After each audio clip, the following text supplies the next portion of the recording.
श्रृंगवेरपुर के राजा हैं निषाद राज गुह। आपको बताऊं, राम जी से 4 साल बड़े हैं ये निषाद राज गुह। जब राम जी का जन्म हुआ था ना, तो निषाद राज उनका नाम था गुह। अपने पिताजी से बोले कि हमको भी चलना है अयोध्या, हम राम जी के साथ खेलेंगे। पिताजी बोले अरे वो तो छोटे हैं, अभी गोदी में होंगे माँ के, वो आपके साथ नहीं खेलेंगे। बोले पिताजी बोले गुह के कि मैं बाद में ले चलूंगा तुमको।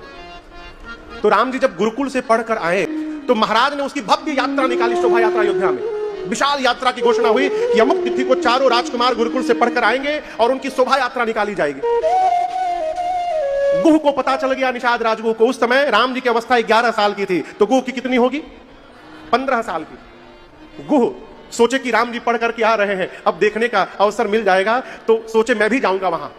तो खाली हाथ कैसे जाऊंगा? तो उपहार में देने के लिए एक धनुष बनाया, बांस का, बांस के बाण बनाए राम जी के लिए, और बांस को ही जोड़ जोड़ करके धनुष जिसमें रखते हैं वो तरकस बनाया, और एक डलिया में, बांस की डलिया में ये बाण, तरकस और वो धनुष लेकर के पहुंच गए, कपारे पर ऐसे लेकर के। भीड़ में जाकर, सड़क के दोनों ओर भीड़ लगी है, उस भीड़ में गुह भी खड़े थे लेकर के।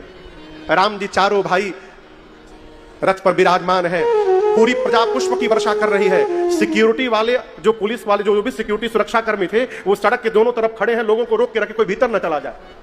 जैसे राम जी का रथ पहुंचा गुह के सामने, सुरक्षा कर्मियों को धक्का देके डलिया लेकर के गुह आगे बढ़े। सुरक्षा कर्मी पकड़ करके उनको पीटने लगे। राम जी की दृष्टि पड़ी, राम जी ने तुरंत मना किया, आने दो उसको, मेरा मित्र है। पहली बार मिले हैं राम जी और गुह। राम जी ने कहा आने दो।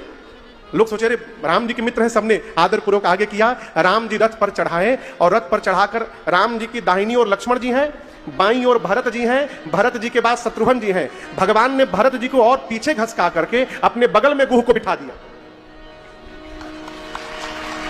सब लोग परेशान किए, मित्र कैसा राम जी का, आज तक इनके बारे में तो कोई जानता नहीं है।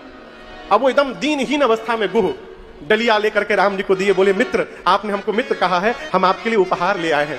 राम जी अपने सोने का निसंग उतार करके और निषाद राजगुह के उस बांस के निसंग को अपने कंधे पर रख लिए हो। श्री दशरथ जी महाराज सोचे ये मित्र कैसे बन गए। फिर मन में सोचे कि लगता है कि राम जी गुरु जी के पास रहे होंगे, वन में कहीं राम जी जाते होंगे, वहां इनसे परिचय हो गया होगा। तो वहां दशरथ जी महाराज ने कहा कि राम, आज आप विद्या अध्ययन पूर्ण करके अयोध्या में आए हैं, इस अवसर पर मैं अनेक प्रकार से लोगों को दान दिया हूं, निर्धन को धनवान बनाया हूं, मैं आज आपके मित्र को भी कुछ उपहार देना चाहता हूं। तो राम जी बोले अवश्य दीजिए पिताजी। उसी समय महाराज दशरथ ने गुह को श्रृंगवेरपुर का राजा घोषित कर दिया और निषाद राजगुह बना दिया। उसी समय उनका राज्याभिषेक करके उनका राजा बना दिया। वही राम जी के मित्र हैं श्रृंगवेरपुर के राजा निषाद राजगुह।